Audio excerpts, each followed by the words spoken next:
اذان کا جواب دینا شرط ہے، سنت ہے یا واجب ہے؟ بہاری شریف میں لکھا ہے کہ اذان کا جواب دینے کا حکم ہے. جب اذان دی جائے تو اس وقت بات چیت، کام کاج جہاں تک ممکن ہو روک کر اس کا جواب دے، ثواب بہت ہے اس کا. مدینے کے تاجدار صلی اللہ علیہ وسلم نے ایک بار فرمایا، اے عورتوں، جب تم بلال کو اذان و اقامت کہتے سنو تو جس طرح وہ کہتے ہیں تم بھی کہو کہ اللہ پاک تمہارے لیے ہر کلمے کے بدلے 1,00,000 نیکیاں لکھے گا اور 1,000 درجات بلند فرمائے گا اور 1,000 گناہ مٹائے گا. خواتین نے سن کر عرض کی، یہ تو عورتوں کے لیے ہے، مردوں کے لیے کیا ہے؟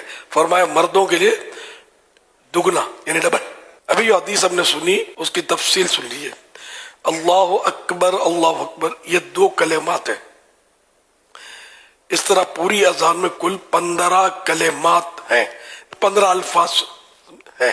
اگر کوئی اسلامی بہن ایک اذان کا جواب دے، یعنی مؤذن صاحب جو کہتے جائیں اسلامی بہن بھی دہراتی جائے، تو اس کو 15,00,000 نیکیاں ملیں گی، 15,000 درجات بلند ہوں گے. 15,000 درجات نے گریڈز، 15,000 میں 15,000 گریڈز اپ ہوں گے.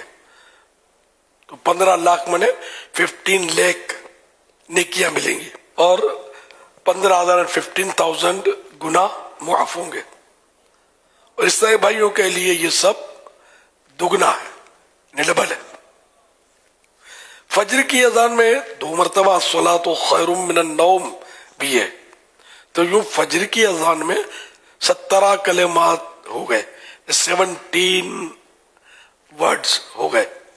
اور اس طرح فجر کی اذان کے جواب میں 17 لاکھ نیکیاں، 17,000 درجات کی بلندی اور 17,000 گناہوں کی معافی ملی.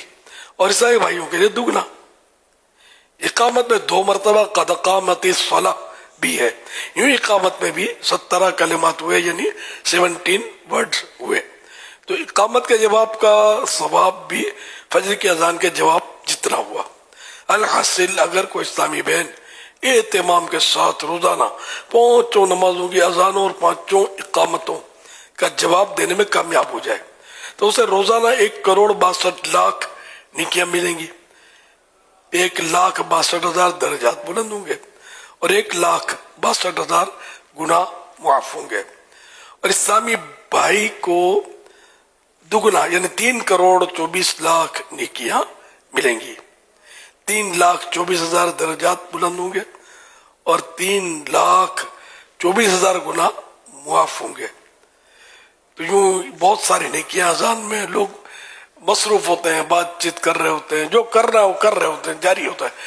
مطلب جو اس کا کوئی نوٹس نہیں لیتے، ایزی لے رہے ہوتے ہیں. تو ایسا نہیں کرنا چاہیے. اذان ہو تو سائلنٹ ہو کر جواب دینا چاہیے. اب جگہ جگہ سے اذانوں کی آوازیں آ رہی ہیں تو یہ کہ ہر اذان کا جواب تو ہر ایک دے نہیں سکتا. دے تو بھی صحیح ہے، ثواب ہے. نہ بھی دے تو ایک اذان کا جواب دے دیا تو وہ کافی. اب اپنے بات چیت کاروبار میں لگ گیا تو کوئی حرج بھی نہیں ہے. تو یہ تحریک کیسے چلے؟ یہ بالکل تحریک ہو جائے، بالکل مومنٹ چل جائے کہ نہیں یار بس یہ اذان کا جواب دینا ہے، بس اذان کا جواب دینا ہے. مارکیٹوں میں بھی ادھر یہاں وہاں اذان کی آواز آتی ہے تو کوئی نوٹس کرتا نہیں ہے جنرلی. تو مسجد میں بھی نہیں کرتے.